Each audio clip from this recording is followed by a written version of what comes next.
Ivory Coast on the brink. Will the 2025 election spark peace or political turmoil?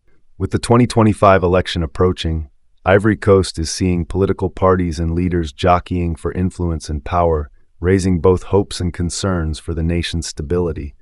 Former Prime Minister Pascal Affi N'Gassan is confirmed as the candidate for the Ivorian Popular Front, FPI, the party of ex-President Laurent Gbagbo N'Gassan, who has previously opposed election results and even been briefly jailed over his actions in 2020, is proposing big changes, such as restoring presidential term limits and abolishing the Senate.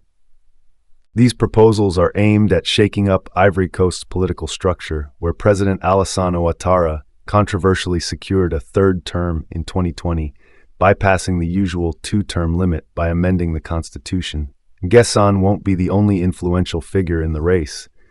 Gbagbo himself is expected to enter the election under his new party, the African People's Party, PPACI, after his return from The Hague, where he faced and was acquitted of war crimes charges.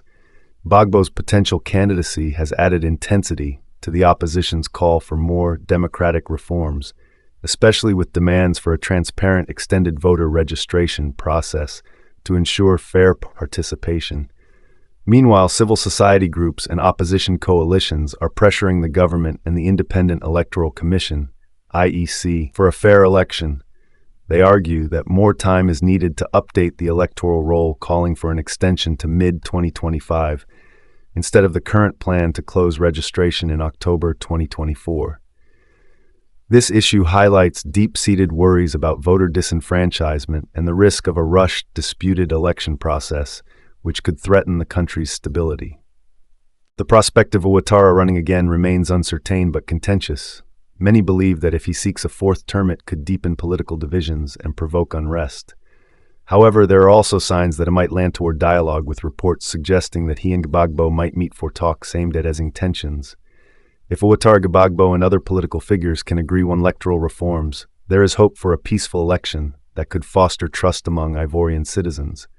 In the end, the 2025 election could be a crucial test for Ivory Coast. A fair, transparent process might secure peace, but any perception of unfairness could risk reigniting the political violence the country has experienced in the past.